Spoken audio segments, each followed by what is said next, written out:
ജനിക്കുമ്പോൾ തന്നെ 2 ലിംഗം ഉണ്ടാവും, അല്ലെങ്കിൽ ലിംഗം ഉണ്ടാവില്ല. ആ ഭാഗത്ത് ഡിസ്ചാർജിനുള്ളൊരു ഒരു എന്താണ് പറയാ ദ്വാരം മാത്രം ഉണ്ടാവും. ഇതാണ് ഹുൻസ എന്ന് പറയുന്ന സാധനം. അത് ട്രാൻസ്ജെൻഡർ അല്ല, ഹിജഡ എന്ന് പറയുന്ന സാധനമാണ്.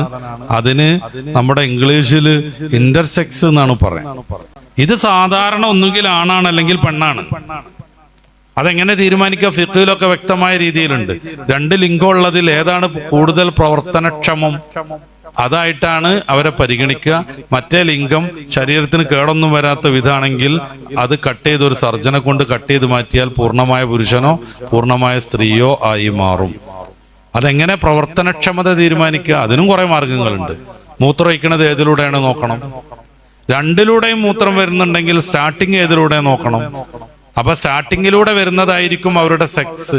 മറ്റേത് അപ്പുറത്ത് ഇപ്പൊ ഒരു ഓട്ടുണ്ടായാൽ തന്നെ അതിലൂടെ കുറച്ച് മൂത്രം വരും പോലെ കൃത്രിമമായി വരുന്നതാണ്. അപ്പൊ ആ ഭാഗം അടക്കണം, മറ്റേത് ഉഷാറാവും. അപ്പോ 2ലും ഒരേപോലെ സ്റ്റാർട്ടിങ് എന്നുണ്ടെങ്കിൽ ഏതാണ് അവസാനം നിൽക്കുന്നത് നോക്കും. 2ലും നിൽക്കുന്നത് ഒരേ പ്രകാരമാണെന്നുണ്ടെങ്കിലാണ് ഹുൻസൽ മുഷ്കിൽ, സംശയാസ്പദമായ ഹുൻസ എന്ന പേരിൽ വരിക. അവരെ പിന്നെ അവരുടെ ഏകദേശം ലൈംഗിക പക്വതക്ക് വന്നിട്ട് അവർക്ക് ഏത് ലിംഗത്തോടാണോ ലൈംഗിക ചായ്വ് എന്നുള്ളത് നോക്കണം. അവർ ആൺകുട്ടിയോടൊക്കെയാണ് നല്ല ചായ്വെങ്കിൽ ഈ സാധനം പെണ്ണാന്ന് മനസ്സിലാവും. അല്ല, ഒരു പെൺകുട്ടിയെ കാണുമ്പോഴാണ് ഇങ്ങനത്തെ ഒരു ഹുൻസക്ക് ലൈംഗികമായ ഉത്തേജനം വരുന്നതെങ്കിൽ ആള് ആണാന്ന് മനസ്സിലാക്കപ്പെടും. ഒന്നുകിൽ ആണാണ് അല്ലെങ്കിൽ പെണ്ണാണ്. അവർക്ക് സാധാരണ നമ്മളൊക്കെ ജീവിക്കുന്ന അതേ ജീവിതമാണ്. വളരെ അപൂർവമായിട്ട് മാത്രമാണ് അങ്ങനത്തെ ജന്മങ്ങൾ ഉണ്ടാകുക. അവരെ സർജറി നടത്താൻ ഇസ്ലാം അനുവദിക്കുകയും ചെയ്യും. അപ്പൊ എന്താ ട്രാൻസ്ജെൻഡറിനെ സർജറി നടത്താത്തത്? അവിടെ പ്രശ്നം മെന്റലി പ്രോബ്ലം ആണ്, ഇവിടെ പ്രശ്നം ബയോളജിക്കൽ പ്രോബ്ലം ആണ്. ബയോളജിക്കൽ പ്രശ്നം എന്ന് പറഞ്ഞാൽ അവർക്ക് ഫിസിക്കലി ഉള്ള ഒരു പ്രശ്നമാണ്. ഇപ്പൊ കാലിൽ മുള്ളു കയറിയിട്ടുണ്ടെങ്കിൽ സർജറി നടത്തും. നേരെ മറിച്ച് മാനസിക രോഗം പിടിച്ച സർജറി നടത്തൂല, അതിന് വേറെ ട്രീറ്റ്മെന്റാണ്. അപ്പൊ ട്രാൻസ്ജെൻഡറിന് വെറും തോന്നലാണ് ഞാൻ ആണാണ് എന്നുള്ളത്. ഈ വറക്കപ്പുറത്തുള്ള ഒരു പെൺകുട്ടിക്ക് സിനിമ ഒക്കെ കണ്ടിട്ട് തോന്നാണ് ഞാൻ ആണാണ്.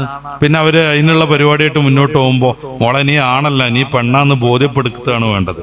അതിന് ചിലപ്പോൾ സൈക്കോളജി നല്ല സൈക്കാട്രിസ്റ്റിനെ കാണിക്കേണ്ടി വരും, ചിലപ്പോ മെഡിസിൻ യൂസ് ചെയ്യേണ്ടി വരും. അല്ല, എന്റെ ഇഷ്ടത്തിന് നടന്നോ ഈ ഞാണായിക്കോന്ന് പറഞ്ഞാൽ കുറച്ച് കഴിഞ്ഞിട്ട് അവൾക്ക് പിന്നെയും പെണ്ണാൻ വിചാരിച്ചാൽ എന്താ ചെയ്യാം? ഇത് മനസ്സിന്റെ തോന്നലല്ലേ?